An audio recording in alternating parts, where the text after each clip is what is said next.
So we start. Good morning, good afternoon, a very good morning to those in Canada. Good afternoon, good evening, wherever you are on the globe. My name is Humphrey Sipala, Editor-in-Chief, Kabarak University Press, and it's an honor to welcome you to this, our first webinar for the Faith and Environment Project hosted by Kabarak University Press. It's a great honor to be giving some short opening remarks to welcome our participants and those who will join us, those who will watch the video as we put it up on our YouTube channel. It's a great honor for Kabarak University Press to continue what we have been doing since 2022, which is host a series of conversations and as well as a blog to bring Africans to think about faith, values, and how it interacts with the environment. This is critical for us as Kabarak University Press because we believe as an academic publisher based on the continent, we can't just sit and wait for the works to come. We want to be at the forefront of creating the platforms and creating the scholarly conversations that will bring Africans together and all other thinkers to deliberate on the questions that are pertinent to our continent. And faith and environment, the intersection of faith and environment in the face of the triple planetary crisis is one of them. So we are very honored to host this fascinating panel. Thank you very much. And without much ado, I'll hand over to Kule Wario. So Kule, take us on. Thank you, Mr. Sipala, for starting us off. Good afternoon, good morning, and good evening to all of you again. My name is Kula Hussein. I'm a third-year law student at Kabarak University. And I'm also the Secretary of Faith and Environment Project here at Kabarak. And I'll be your moderator for this session. And allow me to acknowledge the presence of our distinguished panelists. We're excited to have you here with us today. And to our audience, thank you for joining us. And to introduce Faith and Environment Project at Kabarak University. Faith and Environment Project here at Kabarak is a research initiative that is led by the press at Kabarak. And so our aim is to promote education and knowledge and practice in intersections between faith, values, and environment. And so in light of this, faith is a strong drive for behavior change. And when confronted with the triple planetary crisis, we can probably look at a strong drive for behavior change like faith. And so our aim is to create a platform to encourage Africans in what we need to do or as a way of confronting the triple planetary crisis. Also, create a platform there for the African space of intelligence. And so in light of this, welcome to our first series of webinars that we're planning to host in the year 2025. And the theme for this webinar is Faith, Philosophy, and Indigenous Knowledge in the Pursuit of Climate Justice. Throughout this discussion, please feel free to use the chat function. And when we get to the Q&A session, you can, if you want to ask a question, you can request the mic. And today here with us are our four panelists. Our first speaker is Professor Kameri-Mbote. She is the Director of Law Division at the United Nations Environmental Program. She is a renowned expert in the environmental law and is also the former Dean of University of Nairobi School of Law. She was previously she was the Finding Research Director of International Environmental Law Research Center. Madam Patricia Kameri, you're welcome. And our second speaker is Professor Godwin Dzah. He is the Assistant Professor at the Faculty of Law, University of Alberta.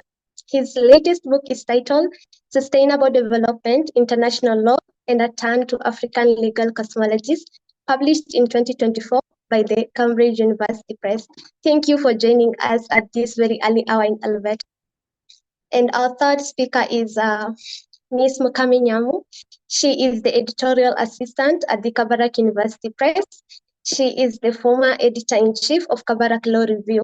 a student-run double-blind reviewed journal of Kabarak University School of Law. Her research interests are in African philosophy, commercial law, and also business and human rights. And our fourth speaker and the last speaker is Dr. Rosemary Mwanza. She is a research fellow at the Department of Law at the University of Stockholm. She is a researcher in environmental law and also sustainable development. You're welcome. We at Kabarak University are honored to host such a distinguished panel. So allow me to welcome Professor Kameri-Mbote, who will give us our first presentation. Professor Kameri, you're welcome. Thank you very much, and it's really my pleasure to join this group. A couple of questions were sent to me, and one of the questions was how UNEP handles the issue of reparations for climate change. And my response to that is that within UNEP, we don't really deal with the question of reparations, not because it is not important, but because you look at the points of convergence amongst the different member states that we have. And so what we deal with a lot is mitigation and adaptation. We do produce a report on emissions and one on adaptation just before the conference, the UNFCCC Conference of Parties. As a division also, we do track the litigation that has been brought before courts on climate. And let me say that we haven't had any cases as such in the national courts on reparations at the international level. I'd just like to say again that loss and the agreement of the loss and damage fund at the COP, I believe it was COP 27,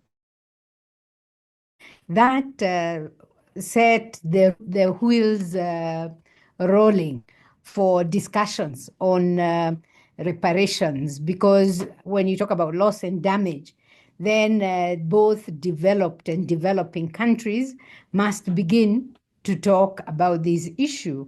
And I think the genesis of loss and damage is really the UNFCCC Article 3 on common but differentiated responsibility, but that is too broad.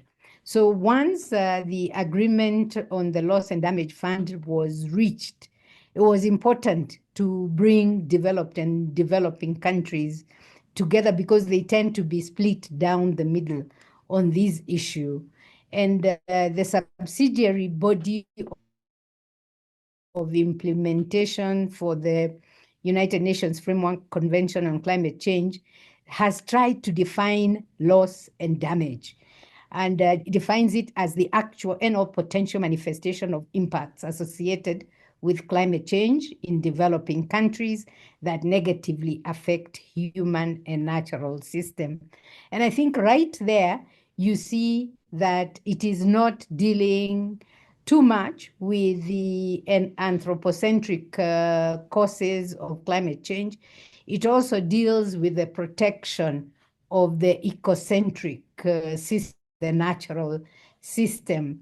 And the other question then that arises is loss and damage the same? And again, we have loss defined in a particular way as an immediate, and then damage as something that happens over a period of time.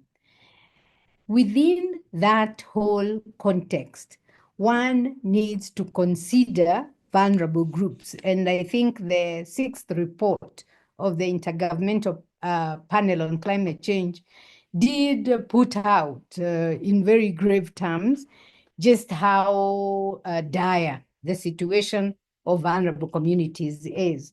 And so we asked, who are these vulnerable communities? And the vulnerable communities are primarily indigenous peoples. And especially because when we look at spaces to sequester carbon and remove it from the stratosphere, what we look at are biomes that have been well managed, like forests in the Amazon, forests in Central Africa. And in those forests are people who live there. And the people who live there have managed these forests over millennia. And the reason that we still have them is because they had rules, they had norms, they had ways of relating with the forests that made them keep these forests that they were not decimated. And I think increasingly you will see at the international level acceptance of the fact that we must bring indigenous peoples to the table. And in bringing indigenous people to the table, the question is, what are the rules of engagement? In many international fora, they come as stakeholders. But when they come in as stakeholders within very set spaces and rules, there is a sense in which they could actually be disenfranchised because that is not where they usually work. And I know that within the Convention on Biological Diversity, they've just agreed now to have a body looking at the interests of indigenous peoples. And because of the close link between climate and land and nature, it is likely that you're going to see concerns about indigenous peoples permeating other spaces. So in essence, before I conclude, participation is one, but then having a way to enable indigenous people to express themselves and to bring their knowledge to the table. In a prior life, I used to teach intellectual property, and my pet peeve was the fact that intellectual property as defined excluded traditional knowledge. And in fact, for many years, I was in groups of academics that argued for the World Intellectual Property Organization to recognize traditional knowledge. And I am happy to note that I think last year or the year before, the WIPO passed this agreement on traditional knowledge and folklore. But you know that law doesn't implement and enforce itself. So once the rules are agreed, we have to, I like to analogize it to mixing water with oil. The oil has always been there. You bring in water, it will either float or something is going to be separated. So how do we ensure that in bringing indigenous people and in bringing their knowledge, that their knowledge actually counts for something and that it is not ghettoized or put in the periphery? Thank you, Kule. Thank you, Professor, for that insightful presentation. And one thing I actually get from your presentation is that the vulnerable communities who you explained to us insightfully are the indigenous community, and that they have a way of having a way to enable the vulnerable groups their education or their knowledge to be had. Thank you for that. And moving on to our second presenter is Professor Godwin, and he'll be tackling the question on why has indigenous knowledge been sidelined in global climate governance? Secondly, how can this recognition through faith and philosophical traditions shape meaningful climate reparation? Professor Dzah, you're welcome. Right. Thank you very much, Kule, and thanks to Kabarak University and Kabarak University Press for this invitation. I'm happy to share this platform with distinguished persons like Professor Kameri-Mbote, and I need to say this before I go on, and that Asante, Professor Kameri-Mbote, she actually was the first to endorse my book, and I'm really appreciative of that. And also thank you to Dr. Mwanza for writing a review of the book. So I'm in the company of good friends as well. So I appreciate that. So to the first question, there is a lot that has been discussed in the context of engaging with indigenous peoples, and I'm happy that Prof. Kameri-Mbote set the tone for my intervention, particularly in the sense that even though there is general recognition that indigenous people play a critical role in the protection of our environment, the modern way of engaging with states, particularly at an international level, means that indigenous peoples within states have found it very difficult to contribute their knowledge to the global lawmaking processes in more clear-cut ways than we should know it. And I'll just restrict myself to just two key questions. The first is when it comes to the knowledge systems that underpin global climate governance. When you look at the Intergovernmental Panel for Climate Change and its history since the late 1980s till date, it's operated within what looks generally as Western science as the basis for engaging with what climate issues are and how to address those climate issues.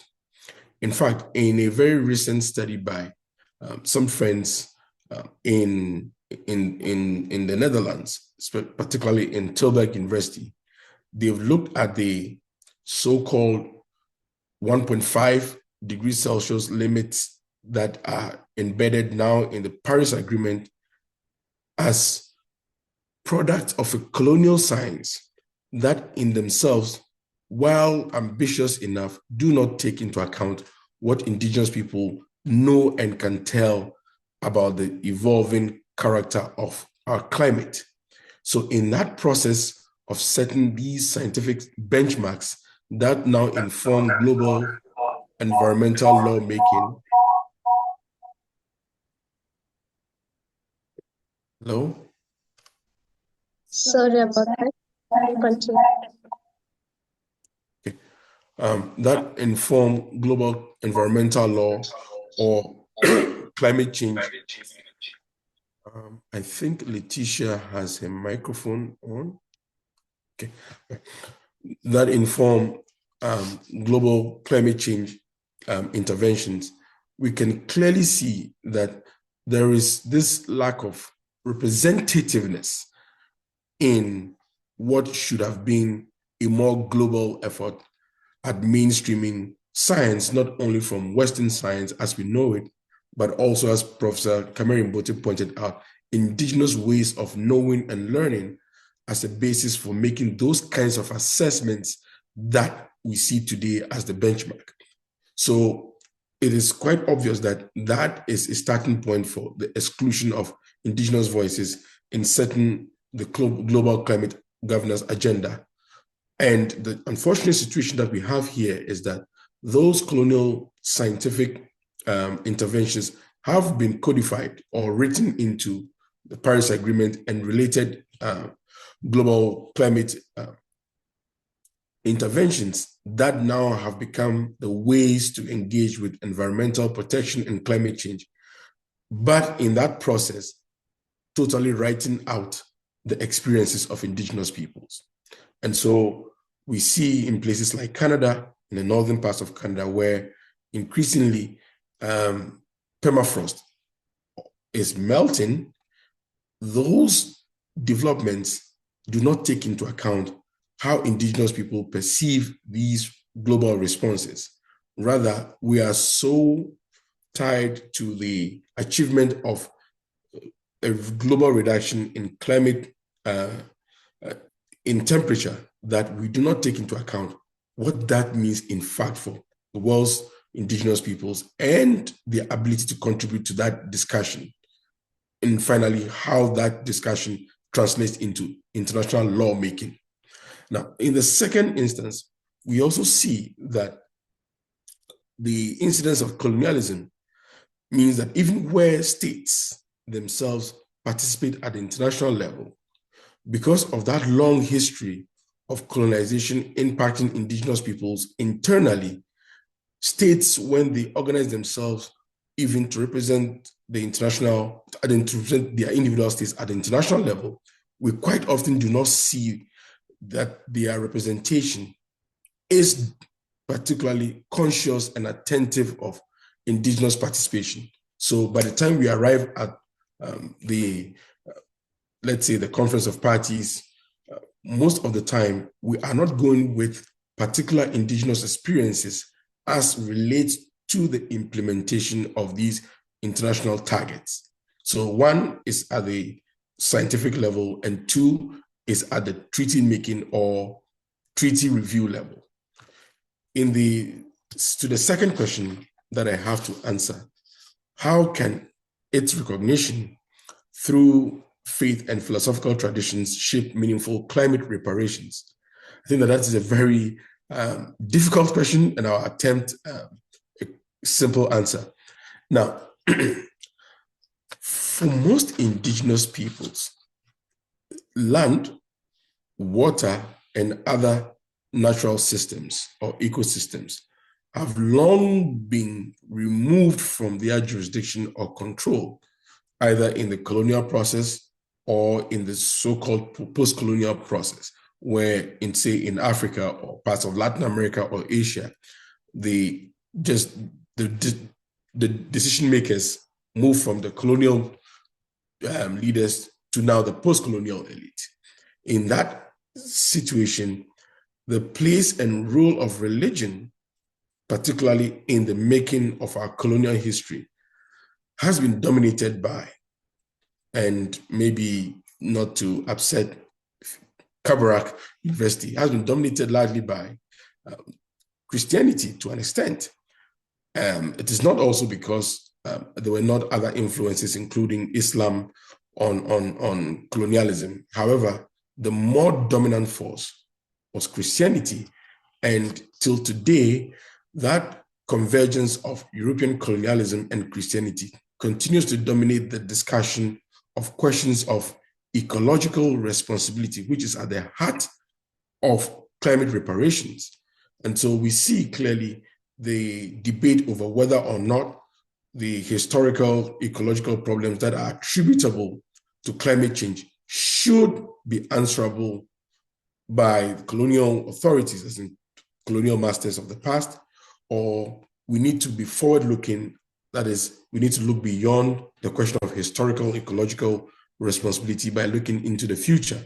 Now, that debate now situates indigenous interventions and indigenous faith questions in a very difficult place, because in the course of colonialism itself, we had already marginalized indigenous faith contributions. And so we do not really see much of the contributions that we should have seen coming from African indigenous religious perspectives. The attempts at bridging this gap have seen for example, the Catholic Church in some recent times issue encyclicals that suggest an attempt at reconciling humanity with nature. But the real question that is left out here is, how do we create an interfaith approach to climate reparations, knowing fully well that climate reparations would bring about some level of admission on the part of colonial authorities who still dominate the discussions around global climate governance?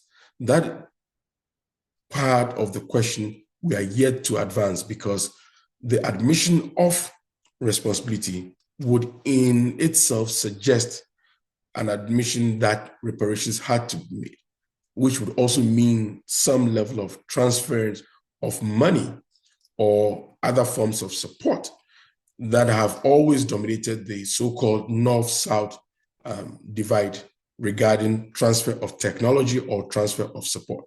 So I think if we take African indigenous perspectives like Ubuntu, which has under its ethical basis a common notion of your presence or your value being connected to the society, that kind of environmental approach based on these African cosmologies can make it easier for us to think broadly about how to bring in African perspectives in a way that do not create a situation where one would wonder whether Africans are only insisting on one form of thinking through environmental protection, but rather thinking about environmental protection and, by extension, climate change as part of a better way of living with and within our environment.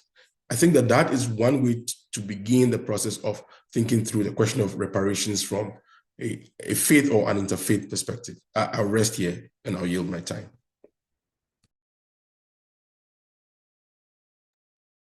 Thank you so much, Professor Dzah, for that concise discussion. And one thing that you said on treaty review level and the scientific level in answering the question why indigenous knowledge has been sidelined in global climate governance, I find that quite insightful. Thank you so much for that discussion. In light of this, allow me to welcome our third presenter and third speaker, who is Ms. Mukami Nyamu. You're welcome. She'll be answering the question on the topics on personhood in African philosophy and environmental protection, and African personhood and the duty to community.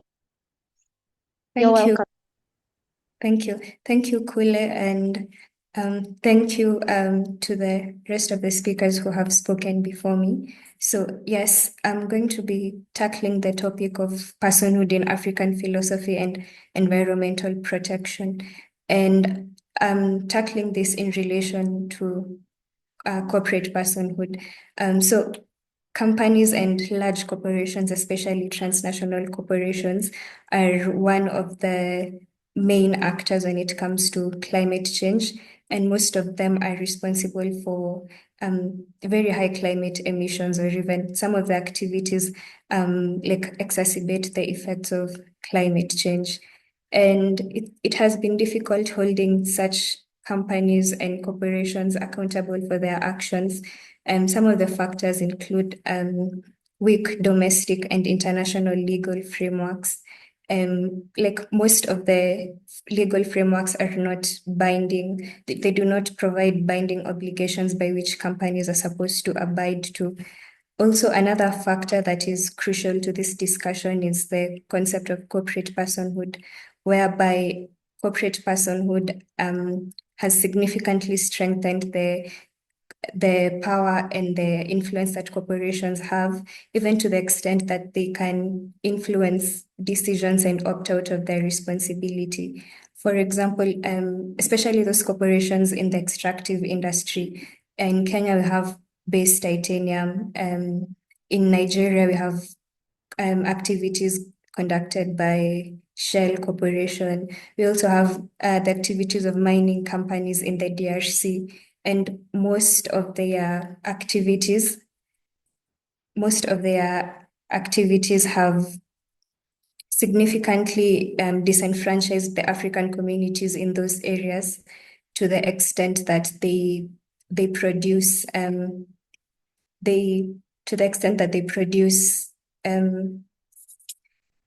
negative environmental impacts. So African philosophy emerges as a possible framework through which we can use to promote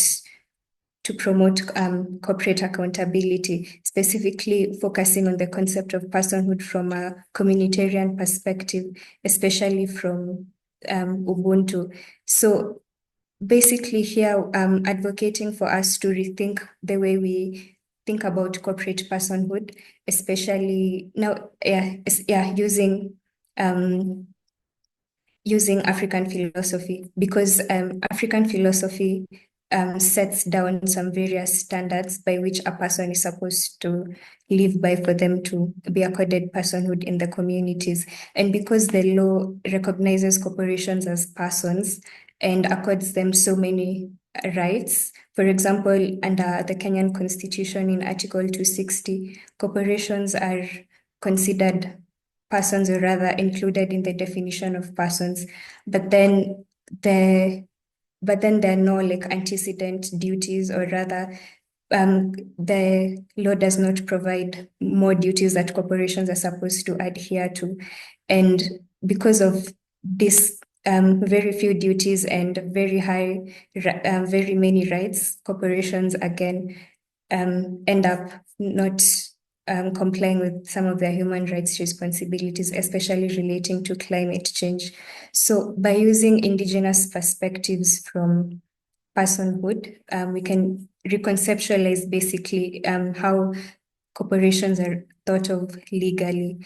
And some of the measures, or rather some of the standards with which we can use to reconceptualize corporate personhood from African philosophy is looking at the normative notions of personhood, because under African philosophy, for you to be a person, you need to perform duties to the rest of the members of the community. And it is through your performance of duties and through your adherence to the standards the community sets that you're granted personhood. But then in contrast, when it comes to corporate personhood, there are very minimal standards by which a company is supposed to adhere to for it to be considered a person. For example, registration through which a company becomes incorporated, but then there are no antecedent duties. So by adopting an indigenous perspective from personhood in African philosophy, we can basically raise the bar by which corporations need to adhere for them to become persons, or rather be recognized as persons, and also be allowed to operate within the host community. So that is just the theoretical framework through which we can use to reconceptualize personhood. Now, practically, in terms of implementing this, for example, legally, so when it comes to developing policies through which companies can use to meet their corporate accountability, especially in relation to climate change, we can, of course, integrate these indigenous perspectives through that. Also, when it comes to climate litigation and litigating climate change, instead of looking at corporations through these very minimalistic perspectives, or these minimalistic perspectives that they gain their personhood, we can have a wider understanding of this, especially for courts, judges, and even policymakers. And another framework through which African philosophy and personhood can be brought to life in relation to corporations is through the concept of corporate attribution, which is basically where the thoughts or the actions of a natural persons are taken to be that of a corporation. For example, when you say that the mind and will of the directors of a company is taken to be that of the company. So when applying now notions of personhood to in such a situation, it would look like so these are the standards by which an African society regards or gives to people who want to become persons. And since these natural persons have not met those standards, and through them not meeting those standards, the corporation itself has failed in attaining personhood, then this can be a measure through which maybe their personhood can be taken away, or through which to institute other legal measures. Thank you, Kule.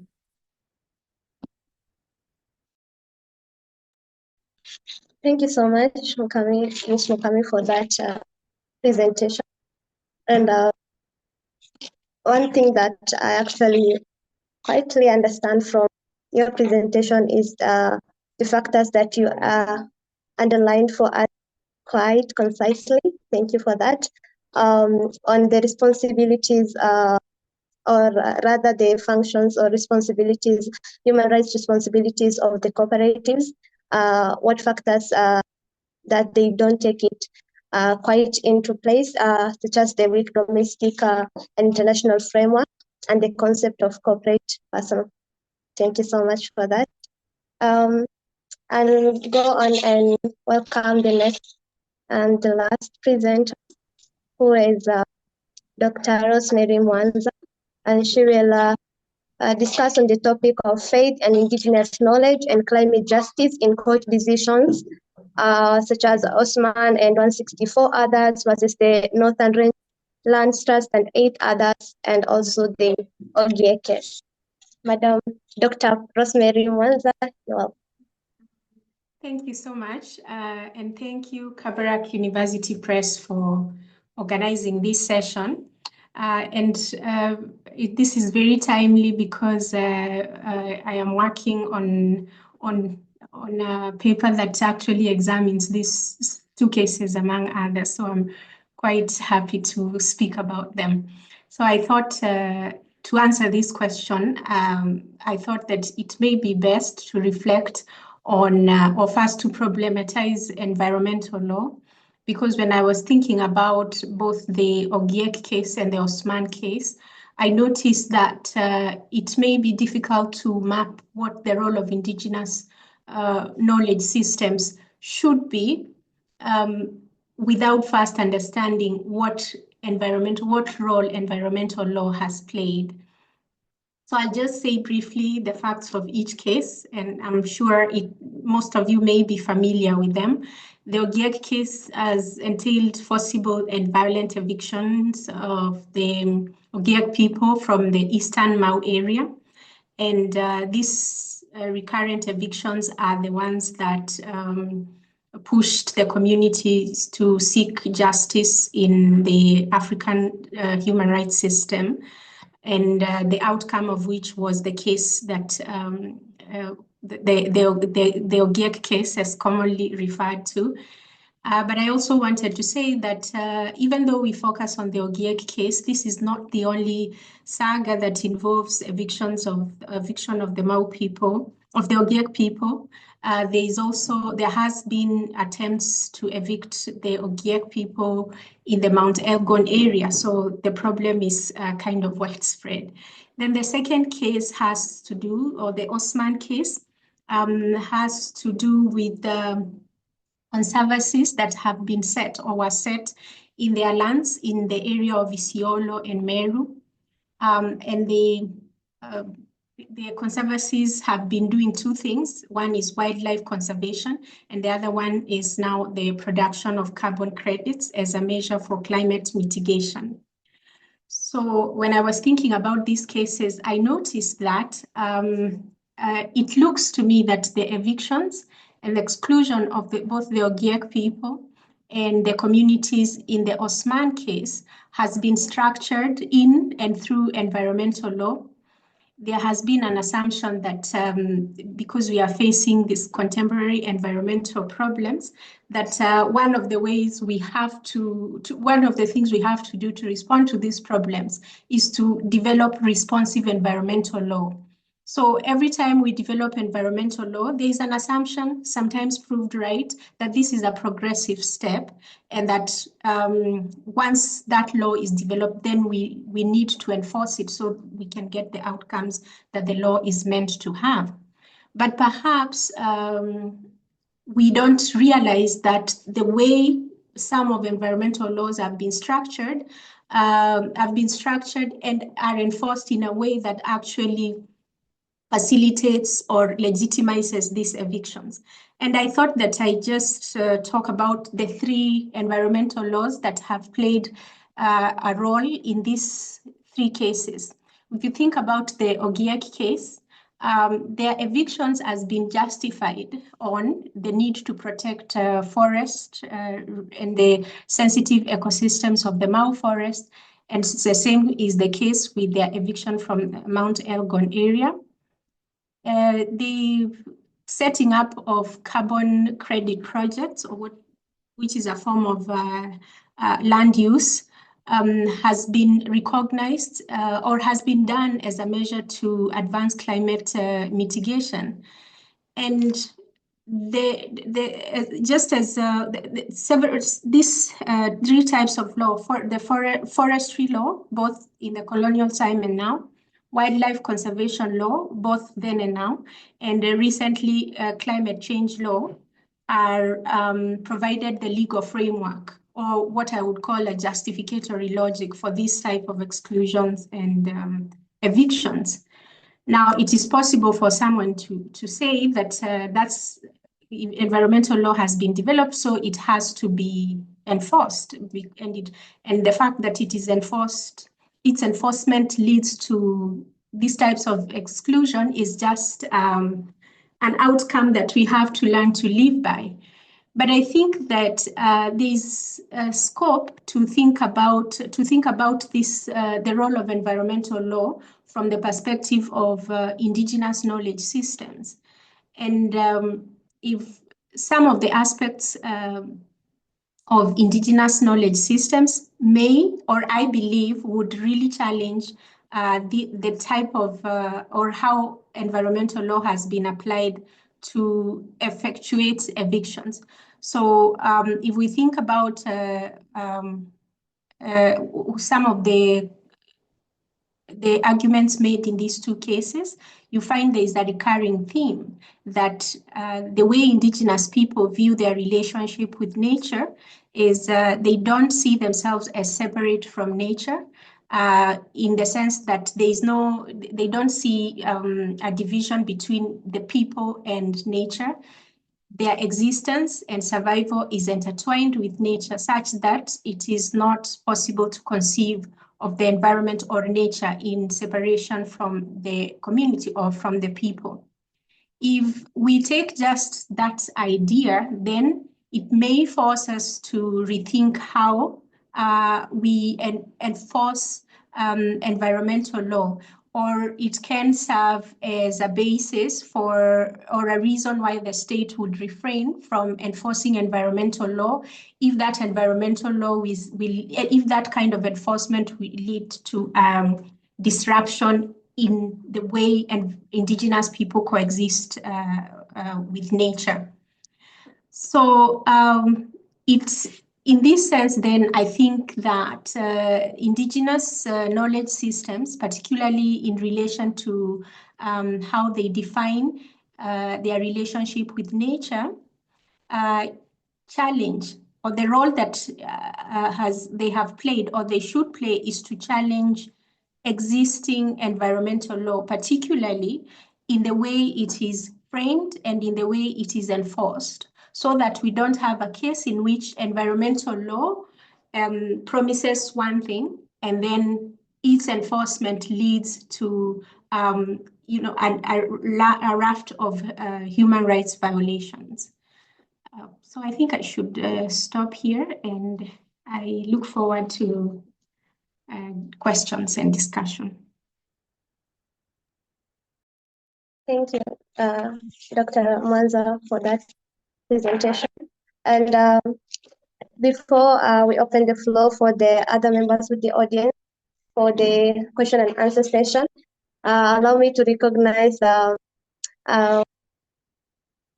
Dr. Odomaro Baguzi, who is one of our participants. He is the academic director of the proposed Hekima Jesus University. He has before written a blog and also has been one of our panelists before. Dr. Odomaro, do you have any comments or questions?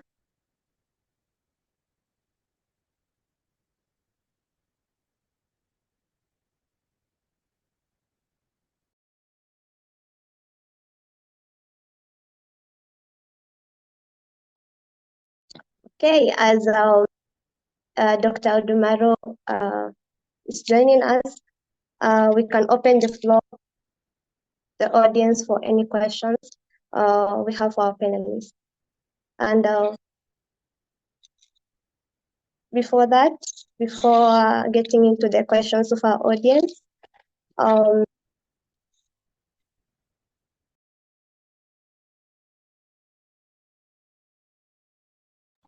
would like to pose this question to Dr. I'm sorry, Professor Kameri-Mbote. What are the challenges and opportunities associated in operationalizing the climate reparations, particularly in the light of UNEP definition? Or rather, are there any challenges or opportunities associated in one hand on operationalizing the climate reparation, particularly in light of UNEP's definition? I think, as I said earlier, the issue of reparation is drawn, and it relates to the issue of loss and damage. And there is still, because, there are climate denialists, and the climate denialists are going to tell you that there have been changes happening in the Earth's form. So the causality between the damage that people suffer and the climate is a difficult one to draw. So in essence, within our work, I think I pointed out that we are holding a watching brief on what is going to happen to the loss and damage fund, because once it becomes fully operationalized, there's going to be the issue of how do you assess damage. And in that assessment, you're going to have to go to the basics of law of attribution, attributing whatever damage or loss has been suffered to climate change. And I should just have said also that when there's been struggles, for instance, in defining the whole question of loss and damage, and also the issue of association. Because you see, if there are going to be reparations, there has to be association with climate change, which means, according to just a basic dictionary, correlation, causality, attribution. And this is important in determining loss, damage, and subsequently reparations. And in essence, then, for developing countries, they would want an expansive reading of who should access the fund. But because of the fact that the funds are expected to come from developed countries,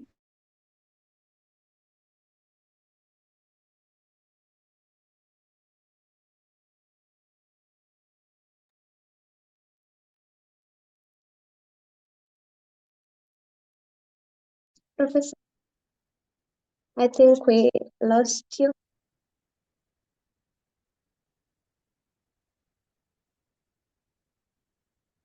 develop. Okay, just fine.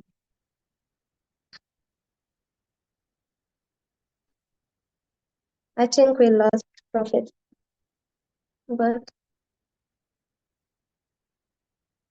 okay, as we wait for her to join back, maybe Professor Dzah, you could answer this question. Are there specific legal frameworks or principles within the African legal cosmologies that can be drawn upon to advocate for climate reparation?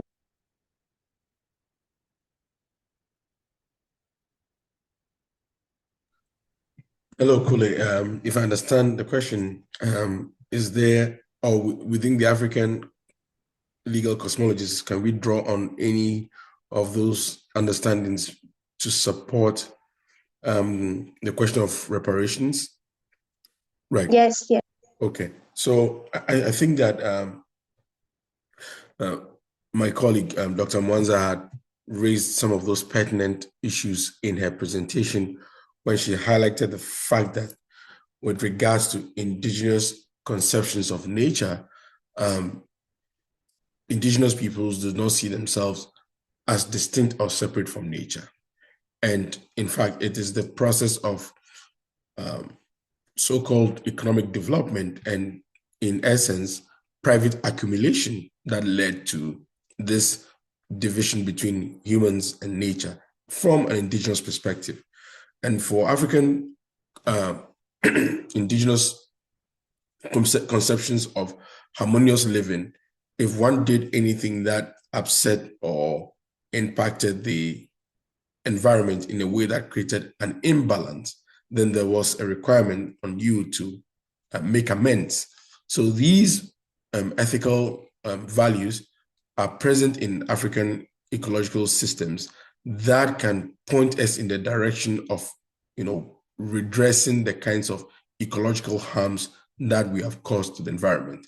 Now, the unfortunate part of this problem, and Prof. Kameri-Mbote highlighted this in her first intervention, was that the international lawmaking processes have not particularly been attentive to these indigenous cosmologies, whether it's at conservation level or whether it's at climate change level, or whether it's at, more recently, there have been some interventions by WIPO, the World Intellectual Property Organization, to make indigenous understandings more prominent in its work. The real challenge that we have is because these indigenous perspectives are marginalized, talking about them in these spaces often would make you look a little weird or a little strange to those who are in those places or in those rooms. But as I said, if we proceed on the basis of the understanding that reparations, or in the broader context of restoration, it is integral to the way we should live with nature, then the question of redressing these harms become a little easier to appreciate.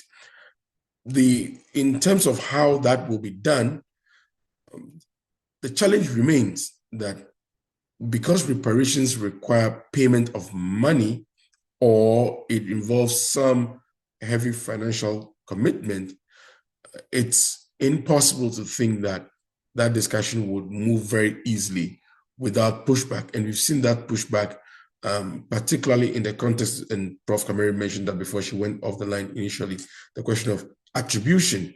When is harm caused in the climate context attributable? And to whom is it attributable? In what context is it attributable? Can it be quantified? And if it can be quantified, where do we start the quantification? Is it in the pre-colonial, in the colonial, in the post-colonial, or we simply have to just go through the mechanism of the loss and damage fund, as Prof was talking about earlier on, where the idea is that those countries that have largely benefited from the climate crisis would put in some money that would help those in the so-called global south or developing context. But even there are all kinds of issues arising where countries like India and countries like China, with high levels of indigenous populations, have also become very active in the climate destruction that we see around us. So we do appreciate the indigenous connections to the problem. The real challenge is that because money or financial resources are involved here, questions of attribution become even more difficult to prove, which then links back to the question of who dominates the discussion. And in this particular instance, it is not the indigenous people who really dominate the discussion. I'll pause here. Thank you so much for your answer, Professor Dzah. And I think Professor Mbote is in. She can continue to answer the question from where we've left. Professor, you're welcome. I think the people who control the airwaves didn't want me talking about the change in finances, given the current geopolitical situation. But what I was saying is that you have developing countries wanting an expansive reading of who benefits from loss and damage. And these, of course, would also include the group, it would include developing countries in the south, but there is the group of 77 in China.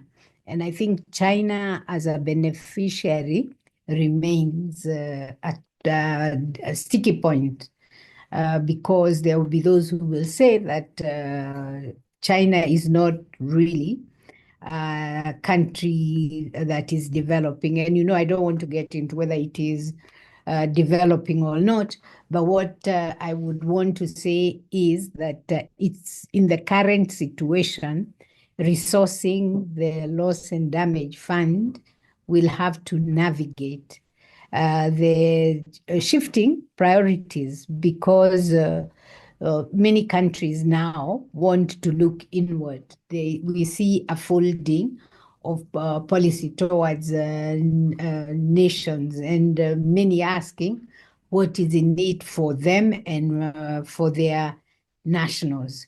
But I think because we are having international tribunals pronouncing themselves on this whole issue of climate change, and I think you're aware, the International Tribunal for the Law of the Sea delivered a landmark advisory opinion in May 2024, following a request submitted by the Commission of Small Island States on climate change.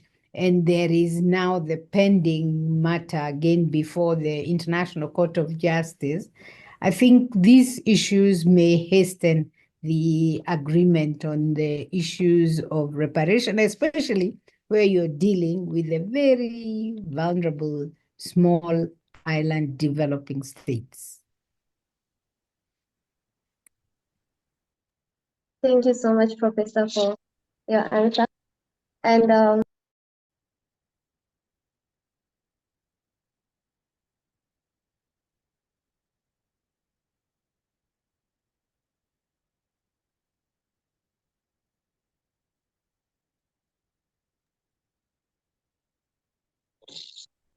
before I could ask the next question, Professor Dr. Odomaro, you can speak. You're welcome. Thank you very much, Kule. First of all, I applaud the organizers of this webinar for choosing these themes much almost neglected in terms of this discourse about climate change. I start off with the point made by Professor Godwin that we have a whole body of knowledge under African indigenous knowledge system that is broken into several sections. African philosophy, there is African theology, and all these areas have not been, I think, to be very honest and blunt, not integrated into mainstream or high policy level discussion. They tend to remain consigned in academia, and gradually they are getting even much more marginalized as more governments invest in STEM, in AI, in data science, ICT. And yet those experts in data science have also come to the realization that some of the biases we find even in climate mitigation adaptation are a result of excluding certain knowledge systems. And so I think the idea and suggestion that we make intentional efforts to mainstream African indigenous knowledge systems as some universities have done. I know only of the University of KwaZulu-Natal in South Africa that has got up to doctoral level. I think this is probably where the suggestion can go.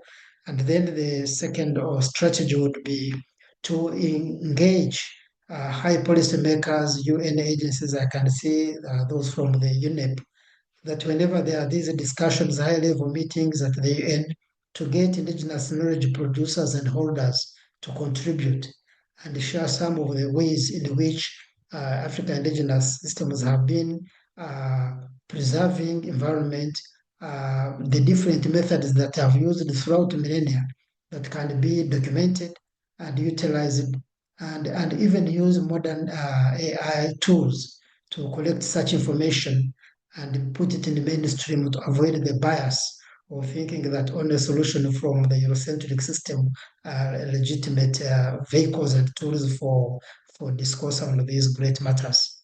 So once again, the appeal is to arrange this kind of a tripartite arrangement, the university, industry, the big corporations in the IT sector, and then the indigenous knowledge holders within the community. But of course, they can only be effective if they are facilitated by the respective governments.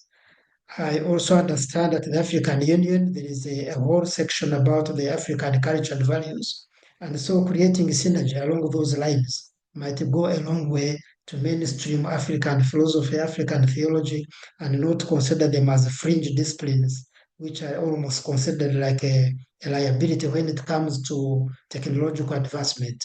So I do not know how I can make the case so strongly that the only way to end this, what some have called epistemic injustice. Epistemic injustice is a systemic way of not taking seriously the knowledge systems from the African perspective, a continent of over 1.3 billion people. I think it is probably the worst injustice you can commit to ignore the knowledge and the methods and the kind of even the research method they use in studying African indigenous knowledge systems that have a certain uniqueness. You wouldn't use the Western methodologies to investigate African knowledge system. Precisely. The assumptions are different. The conceptual framework is different. Even the theoretical framework is different. I can just give an example recently where there is a lot of discussion even at Makerere University in Uganda. When a doctoral student wrote on the study and the use of witchcraft in Africa. And yet there is a law passed by the colonial governments to criminalize witchcraft, which you call witchcraft, but is a way of traditional indigenous knowledge system. And having stigmatized it, criminalized it, then it makes a study of it even laughable. And recent people are beginning to discover that the only way is to make this knowledge, to mainstream it, is to critique those colonial laws that have been undermining and doing actually kind of violence to the African knowledge systems. So this is my small few remarks. And I wish if they have any follow-up question, I would be able to gladly respond to them. Thank you so much. Thank you so much, Dr. Mubangizi, for your comment and remarks. Thank you. And I would like to address this, rather ask Dr. Mwanza or even Ms. Mukami, you can assist in answering this question. How the cases you have reviewed will have ended if the African indigenous knowledge were used, or rather, how would the cases have changed if a more inclusive view of environmental law was used to determine the cases?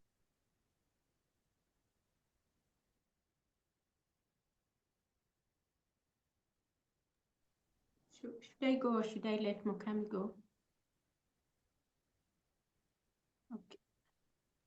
Okay, so as I was saying earlier, there's one way to think about it is if indigenous worldviews had played a role, perhaps it's possible that we wouldn't have witnessed the problems of evictions at the scale that we have, because as I suggested, that the role of indigenous knowledge can be best understood if we look at how environmental law itself has played a role in facilitating the evictions.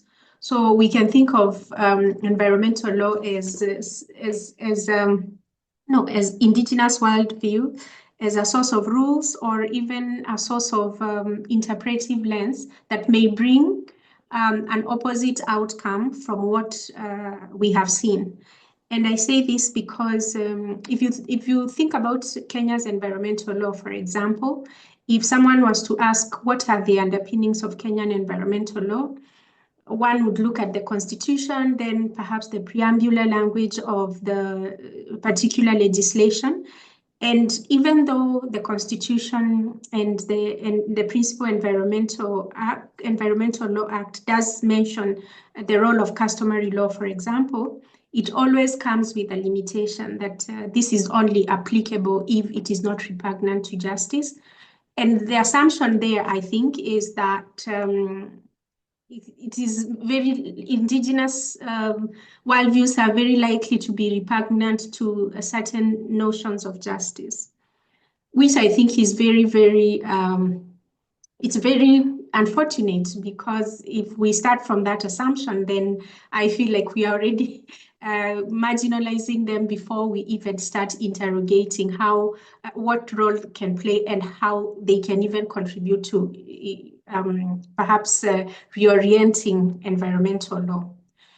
Then I would also say that from indigenous knowledge systems, we can extrapolate ideas of justice that may contribute to and sometimes differ to prevailing notions of justice.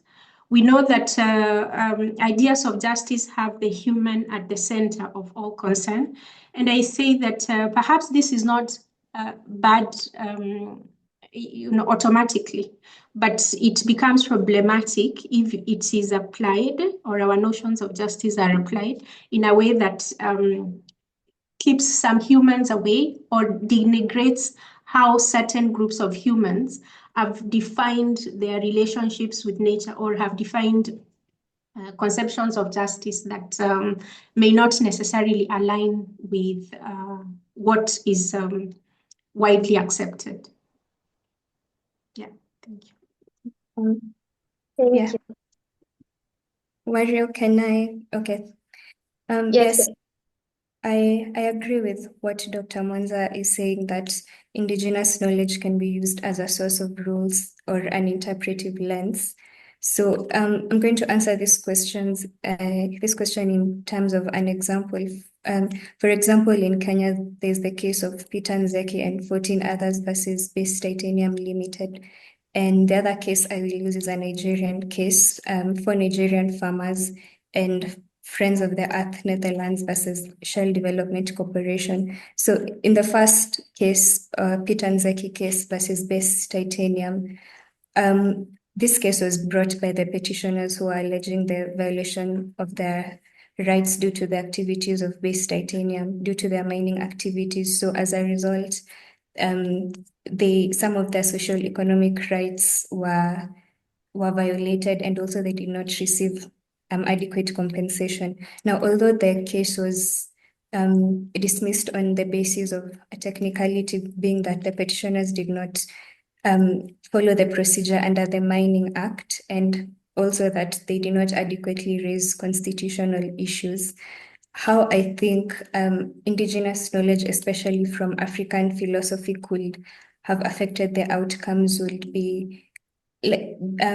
basically widening the duties that Base Titanium had to the petitioners, because some of the issues that the petitioners were raising, the respondents were raising in this case, was that the petitioners did not have a legal right to interfere with their mining activities simply because the petitioners did not get adequate compensation. Now, contrasting this with African philosophy, and being some of the conceptions of personhood are normative, and also meaning that for an individual to be recognized as a person, they have to perform what is referred to as other regarding duties to other members of the communities. So if we think about this corporation being a person, just like the other natural persons, and also owing other members of the community in which it is operating these duties, perhaps the court will have widened the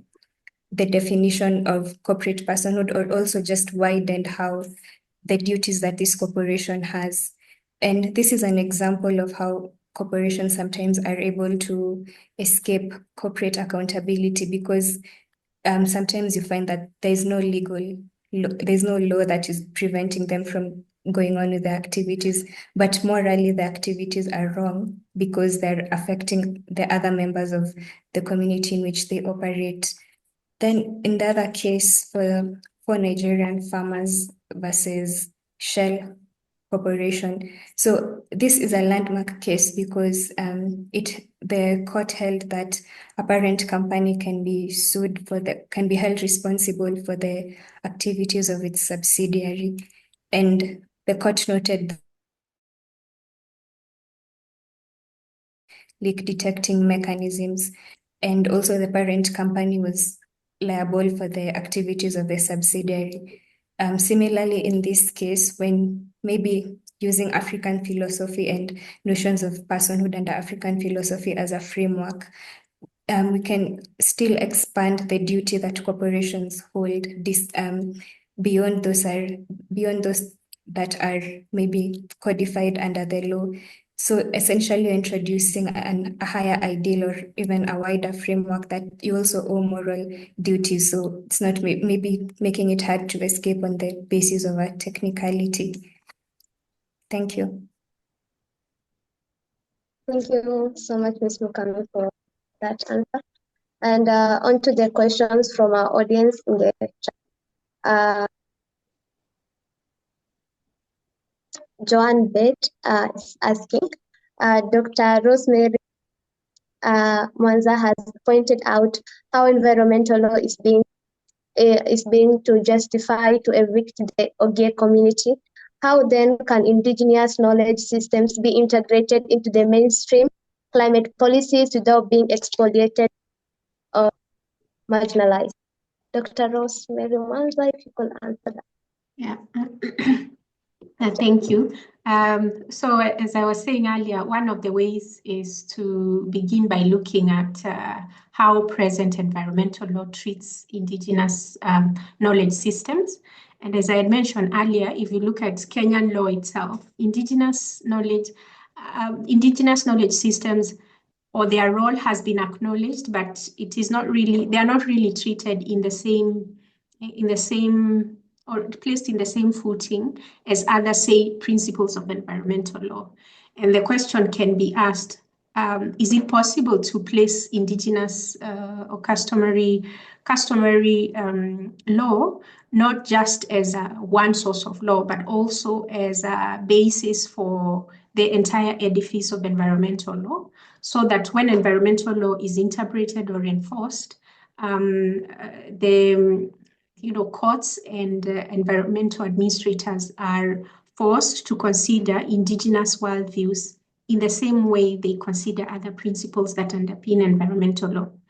And the other pathway is to really engage with the substance of indigenous knowledge systems to see how they can contribute in the interpretation of environmental law, or in providing specific rules in the context of disputes that pit the indigenous human rights of indigenous peoples and, say, development projects or environmental protection projects such as those that I mentioned earlier. Thank you. Thank you, Dr. Mwanza, for your answer. And on to the next question from Felix Neti. He's asking, are there limitations to the applications of indigenous knowledge for it evolves within a specific geographical area or particular culture? If yes, how do we then ensure it conforms with international standards? Professor Dzah, if you could answer the question for us. Right. Thank you to the questioner here. I think that's Felix Netia. So I guess there's always this question about whether or not we are trying to essentialize, that is to sort of generalize across divisions. But the point is that even if we look at international law as we know it, it derives largely from the interaction of European law, and European law is not in itself just one law.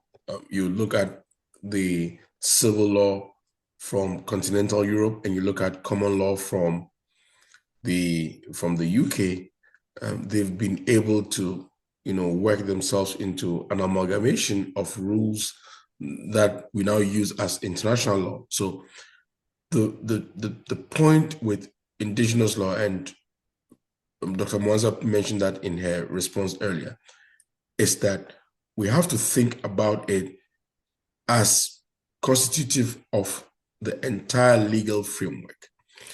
And when we do that, as we evolve, and law evolves because it's a social product, those pieces of evolution or those points of evolution are worked into the framework as we move along. There's no European legal system that does not go through its own social evolution. Law and society is a co-product of themselves. Law influences society, society influences law.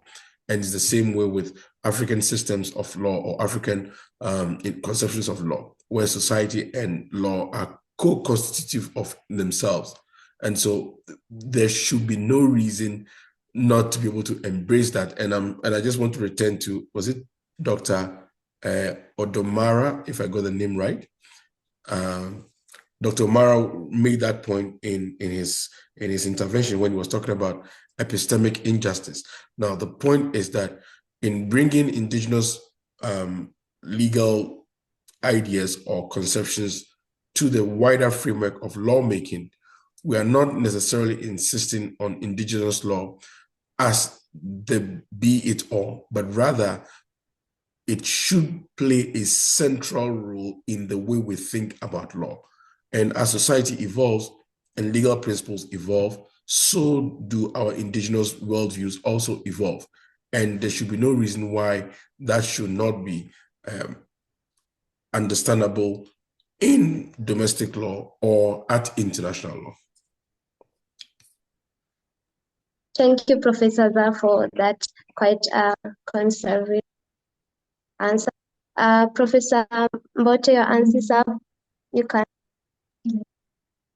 Yes, I wanted to just chip in on this discussion on how you bring in indigenous knowledge into mainstream. And now I'm not wearing my Director of Law Division. I'm wearing my hat as a scholar. And I'm thinking that one of the things that is misinformed is when we bring indigenous knowledge as an add-on. I would like us to look at the biomes that are well maintained, like the Congo forest, like the Amazon, where people live. And the people have lived with those resources. So they must really know something that we don't know. And so what I would urge is for us to have posturing of humility when we approach these indigenous knowledge systems, because many times we come to them as, and we lawyers are guilty, we come to them from a point of superiority. We don't go from a point of learning. And maybe if we went from a point of learning, we would prevent the decimation of traditional knowledge, as well as the places where indigenous people live.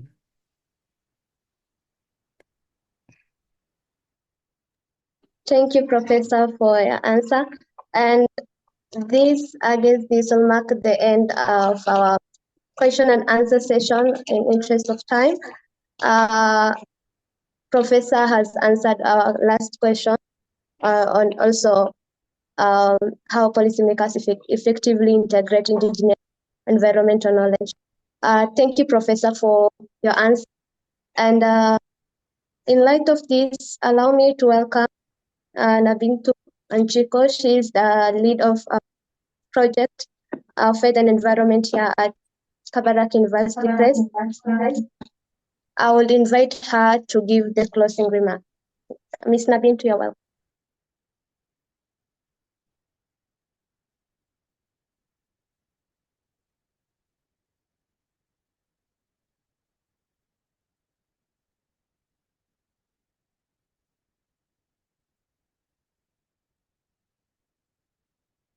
So good afternoon, everyone.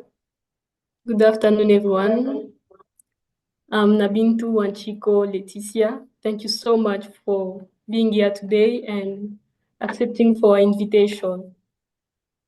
As we've learned today, indigenous communities, not only in Africa, but also around the world, face serious challenges when it comes to the recognition of their knowledge in environmental law and also in sustainable development, if I may say it that way.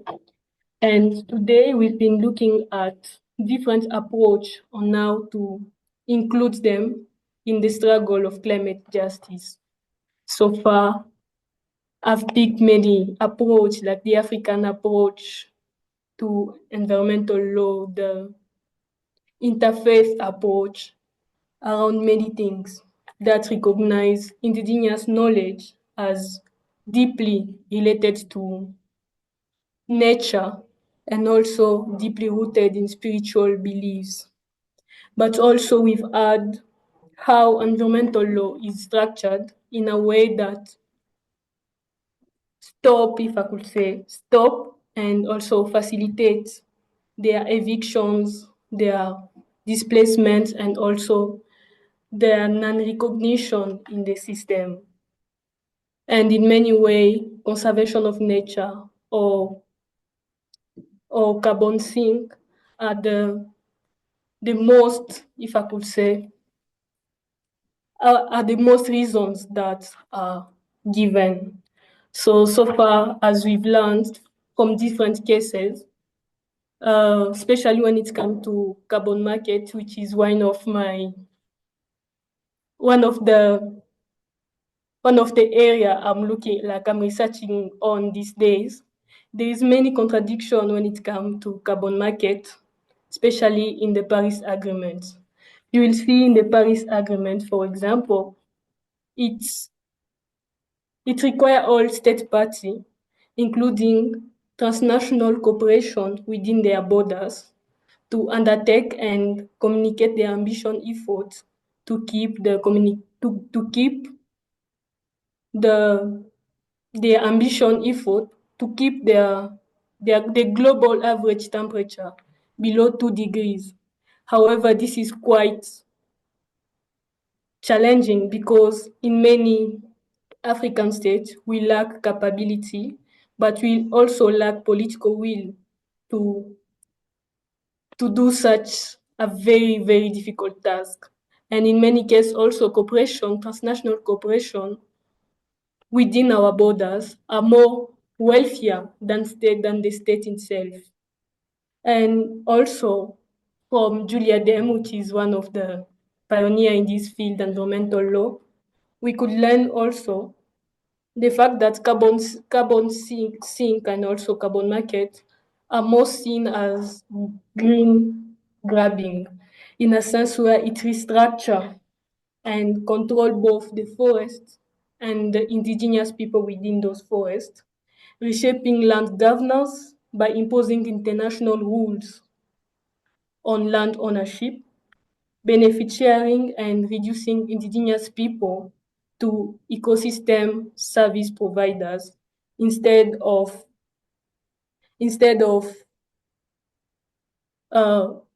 caretaker of the nature itself. It's like redefine the role of indigenous people so far. So yeah, I think this discussion was one of the important discussions we have so far, and I'm very happy to see that this is only the first webinar of the year, and we still have more and more webinars.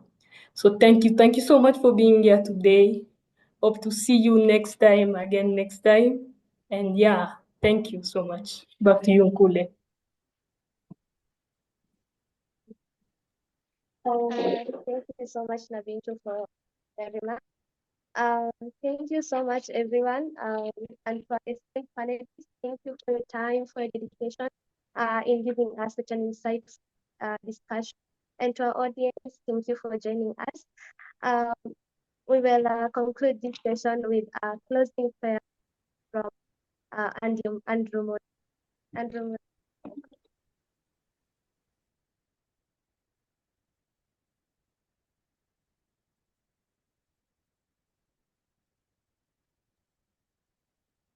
I'd like to thank the panelists today for coming. We're really, really happy to have you guys today. So I'll proceed to pray for you guys. So let's pray. Heavenly Father, we come before you this afternoon with humble and thankful hearts. We thank you, Lord, for blessing us with such a platform as a community and also enabling our very knowledgeable panelists to be here with us today and for making this meeting a success. And as we conclude this session, we hope that what we have learned from each other today shall enable us to stand for justice and caring for your creation, O Lord, as you mandated us to. So as we continue on with our remaining part of the day and our lives till we meet again, may you bless us and protect us. In Jesus' name, we do pray. Amen. Thank you. Thank you so much, everyone. I guess this brings us to the end of our session today. Thank you for joining our panelists, our audience. Thank you also for being here with us today. And